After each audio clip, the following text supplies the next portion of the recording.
Nah, siapa yang bertanggung jawab akhirnya? Lebih-lebih ini sudah masuk ajaran baru, ya. Masuk ajaran baru, masuk BPDB, yang kondisi seperti ini.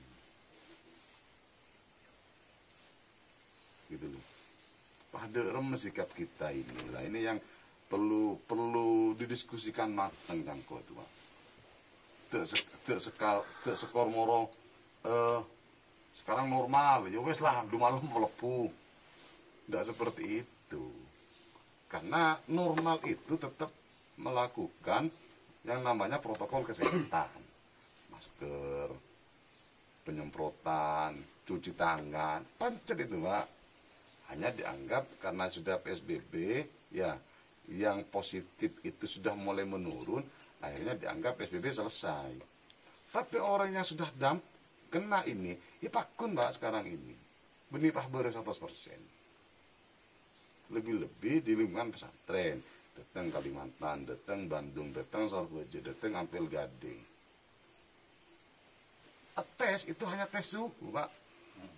37,5. Bukan tes lab. Bukan tes lab.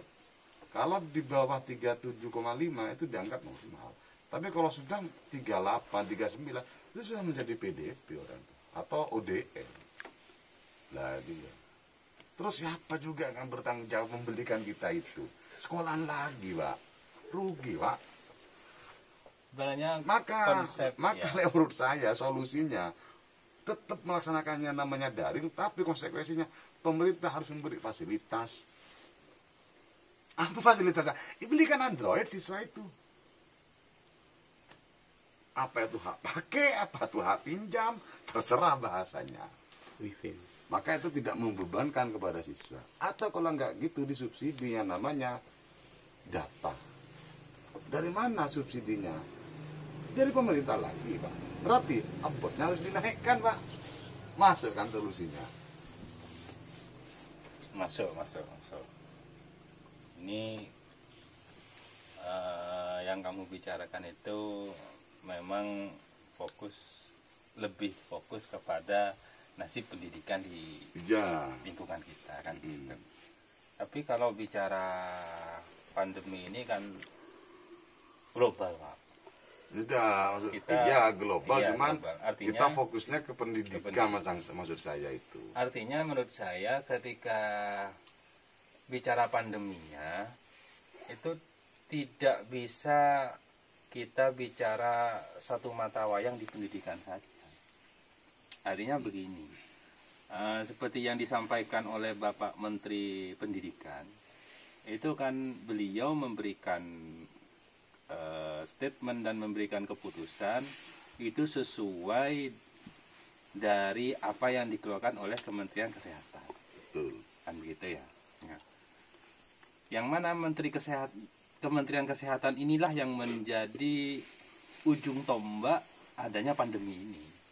Kan gitu. Artinya contoh misalkan ketika Menteri Kesehatan mengatakan pandemi aman, nggak ada masalah misalkan, ya nggak ada masalah. Pandemi masih rawan, ya rawan. Semuanya sumbernya kan dari Menteri Kesehatan. Dan dampak daripada kondisi pandemi sekarang yang seperti ini, itu yang terdampaknya bukan hanya pendidikan, tapi ekonomi, sosial, dan lain-lain sebagainya.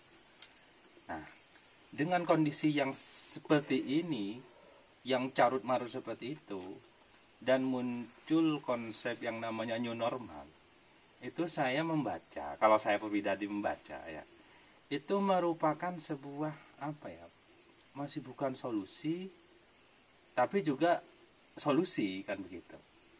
Bukan solusi gimana? Bukan solusi karena kondisi pandeminya ya masih tetap seperti itu, rankingnya masih tinggi. Kenapa mau dikatakan normal kan begitu? Berarti bukan solusi.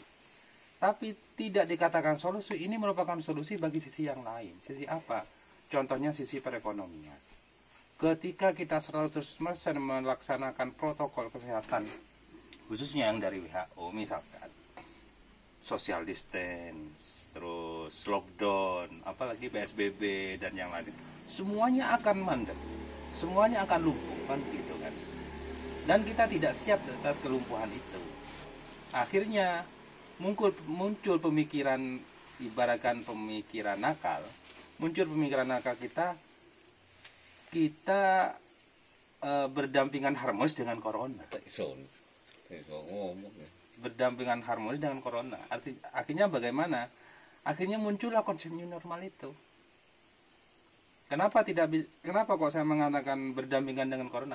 Coronanya masih ada, tapi status dibuat normal. Dibuat normal. Lah iya Pak Rohi, Tapi makanya tetap ada protokol kesehatan tetap dilakukan. lah iya, kan gitu. makanya dengan kondisi yang seperti ini, di saat sekarang ini sudah mulai dikategorikan new normal dan itu sudah mulai melakukan aktivitas dan lain sebagainya. Iya sih. Terus kita kan belum berani menjamin virus ini sudah tidak ada. Virus ini sudah tidak menular lagi atau seperti apa.